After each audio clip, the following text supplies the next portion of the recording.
જીવંતિકા માનું વ્રત. આ વ્રતની શરૂઆત શ્રાવણ માસના પહેલા શુક્રવારે થાય છે. કોઈ તકલીફ હોય તો બીજા શુક્રવારે પણ કરી શકાય છે.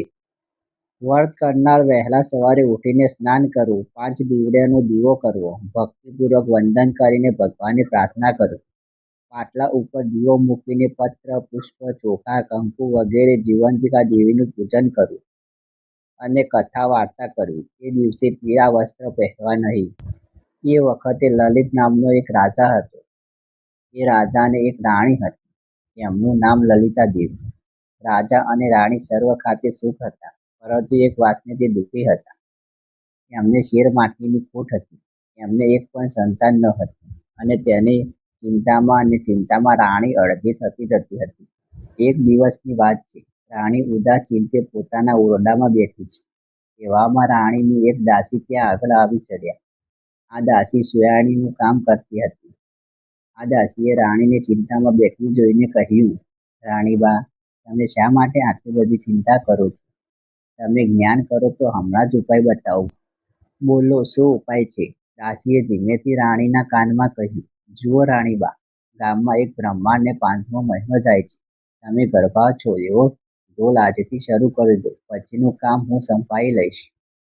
દાસીની આ વાત રાણીને ગળે ઉતરી ગઈ અને પોતાના ગર્ભાત છે એવી વાત ફેલાવા માંડી. આ વાતને 7 મહિના વીતી ગયા. ત્યાં બ્રહ્માણે મધરાતે દાસીને તેડાવ્યા. મધરાતે બ્રાહ્મણીએ પુત્રનો જન્મ આપ્યો. આ પુત્રને છાની માની લઈને દાસી રવાના થઈ ગઈ અને રાણીના ઓરડાની પાછલી બારીએથી દાખલ થઈને બાળકને રાણીને આપ્યું. રાણી તો રાજી રાજી થઈ ગઈ. સવારમાં આખા રાજમહેલમાં સમાચાર ફેલાઈ ગયા કે રાણીને કુંવરનો જન્મ આપ્યો છે.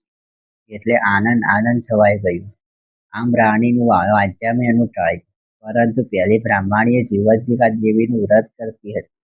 એટલે દેવી તેના બાળકનું રક્ષણ કરવા માટે રાજમહેલમાં પણ આવી પહોંચ્યા. કુંવર જ્યારે ઊંઘતો હોય ત્યારે દેવી એના ઓશિંગા પાસે બેઠા હોય. એમ કરતા દિવસો પછી દિવસો અને મહિના પછી વર્ષો વીતી ગયા. કુંવર તો મોટો થયો અને તેમનું નામ પાડ્યું વિજયકુમાર. રાજ લલિત કુમાર અવસાન પામ્યા એટલે વિજયકુમાર ગાદીએ બેઠા અને રાજા બન્યા. આ રાજા તો ભારે દયાળુ હતા. રાજા વિજયકુમાર એના પતિના દ્વાર કરવા માટે જવા નીકળ્યા હતા. રસ્તામાં એક વાણિયાનું ઘર આવ્યું. એ વાણિયાના ઘરે તેઓ રાતવાસ કર્યો. આ વાણિયાને 6 બાળકો થયા અને 6 બાળકો વારાફરતી છઠ્ઠીના દિવસે મરણ પામતા.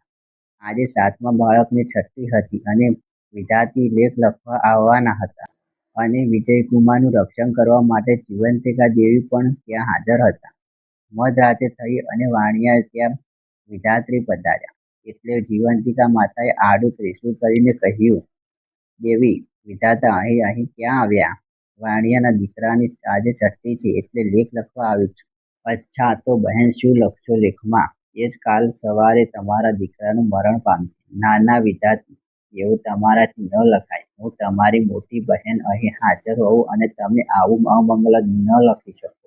અંતે વિધાતીએ જીવંતિકાની વાત માની નિવેદન પુરુષ લખીને ચાલતા થયા. સવાર પડી. વાણિયાએ પોતાના દીકરાને જીવતો જોઈ અને નવાઈ પામ્યા. તેઓ રાજીના રીડ થઈ ગયા. તેઓએ આ વિજયકુમારને શુભ પગલાં માન્યા અને એમની સરભાર એમને ખૂબ જ ભાવપૂર્વક કરવા માંડી. અંતે વિજયકુમાર ગયા, પરંતુ વાણિયાએ વળતા પોતાના ઘેર જઈને જવાનું વચન લીધું અને વિજયકુમાર ગયા જવાના રવાના થઈ ગયા.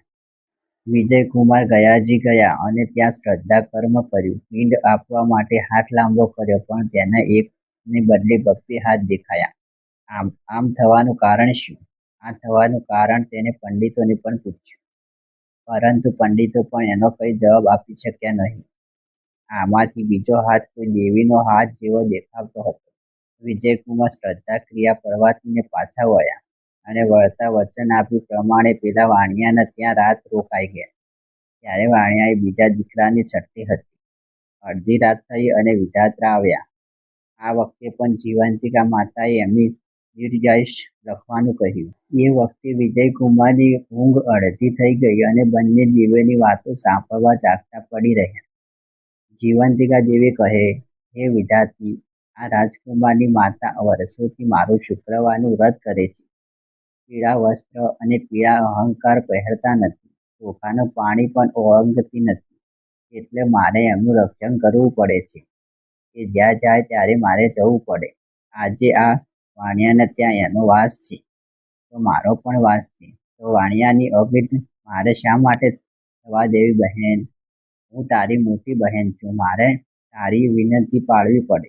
ભલે, કહી વિધાતીએ એના લેખ આયુષ્ય લખ્યા. વાણિયાએ સવારે ઉઠીને જોયું તો આ બીજો દીકરો પણ જીવતો જણાયો. એને લાગ્યું કે આ વિજયકુમાર નક્કી કોઈ મહાન પુરુષ છે. બીજા દિવસે વિજયકુમારની વિદાય માંગવા ત્યારે વાણિયાએ એમને આનંદથી વિદાય આપી.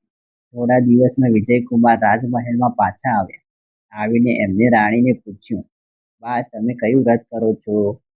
બેટા, હું તો એકે વ્રત કરતી નથી. આ સાંભળીને વિજયકુમારને નવાઈ લાગી, પણ એનો એ આખો ભેદ ઉકેલવાનો ઉપાય મળી ગયો. શ્રાવણ મહિનો આવ્યો અને એ મહિનાનો પહેલો જ શુક્રવાર આવ્યો. એ દિવસે રાજકુમારે આખા નગરના ઢંઢેરો પીઠાવ્યો કે આજે નગરની તમામ સ્ત્રીઓ પીળા વસ્ત્ર પહેરીને જમવા આવવાનું. કોઈએ ઘરે રહવું નહીં. સેવકમાં એક દાસીએ સમાચાર લઈને આવ્યા, એક બ્રાહ્મણી આવવાની ના પાડે છે અને જીવંતિકાનું વ્રત છે, એટલે પીળા વસ્ત્ર પહેરવાની નહીં આવે. એટલે જ રાજ વિજયકુમાર આખા વાત સમજી ગયા. એને બ્રાહ્મણી માટે લાલ વસ્ત્ર મોકલ્યા.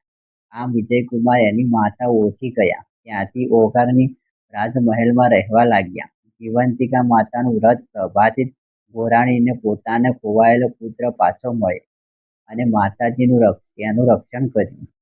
એ જ રીતે આ વ્રત કરનાર બાળકોનું રક્ષણ કરજો.